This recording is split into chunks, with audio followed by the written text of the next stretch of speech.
Hey everyone, Joseph Craven here. Welcome to the Hawk Report. Got Coach Bowman here with us.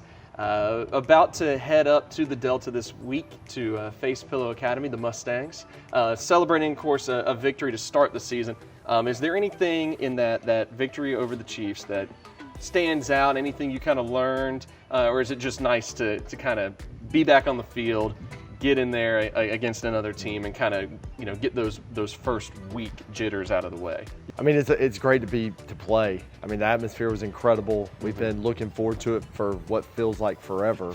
Right. I think a lot came out of that game, offensively, defensively, special teams. Had a lot of things to celebrate and had a lot of things to fix. Yeah. So it was good for us. Had a few too many penalties. That's frustrating, but those are easy to clean up. But like I said, we had some really positive moments and had some really outstanding performances. So it was a good week, and of course being 1-0 is a lot more fun than being 0-1. So Yeah. it's fun to fix those mistakes, Right.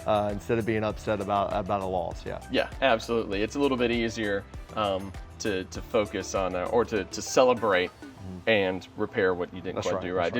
that's Did you make them run a lot because of those penalties? I was there in the booth watching. I was like, I feel like there's going to be a lot of running stairs or something as punishment for some of Well, we talk about the details a lot. Oh, yeah. And we ran a little bit extra yesterday for penalties. The locker room wasn't quite what I wanted it to look like after a game. There are just some things here and there. So we ran a little bit extra. But it was good for them. We're being in shape, and this time of year, there's always a good reason to run. Yeah, conditioning is that's right. great. It's Conditioning positive is great. thing. Yeah, That's right. absolutely. Well, it was a strong start to the year, obviously. I mean, just to open things up with a kickoff return for a touchdown. I mean, it's hard to start better than that, you know? That's right. So that's a great thing. But we now move into week 2, and we move into the first away game of the season, and we move into a different looking opponent than what we faced in Mag Heights, and Pillow's always a tough physical team. Let's talk about, first of all, going on the road. Yeah. How does that change? Does it change at all? Yeah, it's different. Obviously, not playing at home is tougher. We never worry about our crowd. Our fan base loves to travel, and they're fantastic. But I mean, the guys have to eat pregame meal on a bus. We try and keep the times all the same. But there is an element of being on the road and riding in a bus for 2 hours. We will stop about 3:30 and give them food, but they'll eat it on the bus. Yeah. But I think it's going to be Pilla's first home game. They're 2-0. They're going to be excited. They're going to be up for us, and so it's also reminding the guys that it's another game. We got to be 1-0 at the end of this week. Yeah. And so we're going into a place that's hard to play. Pillow always has a great fan base. It's hard to play. We played there in 2019 in the second round of the playoffs, and it's a tough environment. So we're going back, and it should be a good game.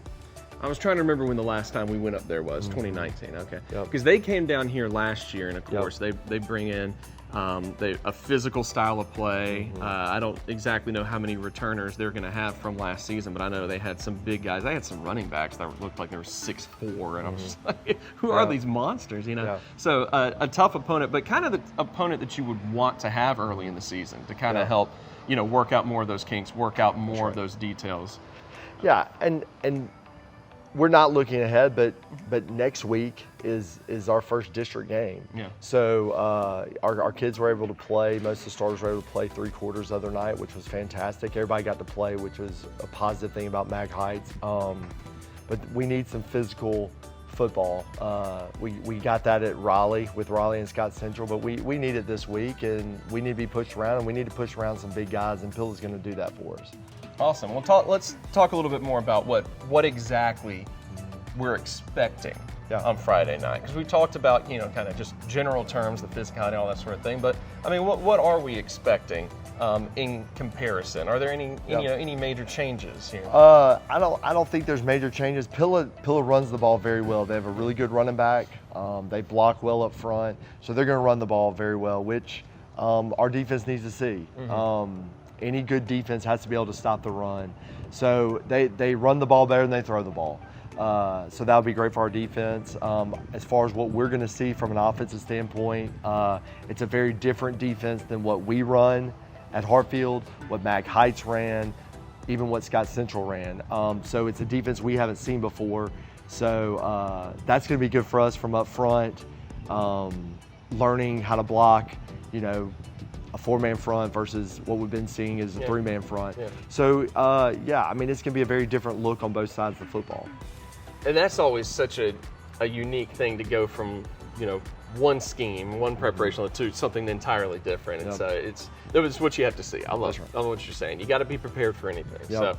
So Friday night, make sure that you are tuned in to Hartfield Live, Channel 1, or the Hartfield Athletics YouTube channel, where we'll be simulcasting the game. We'll go live at 6:30 for the pregame show, or a little bit after 6:30, depending on if we have any more technical issues like we did last week. So stay tuned there, and we will see you Friday night for another exciting week of Hartfield Athletics. Go Hawks!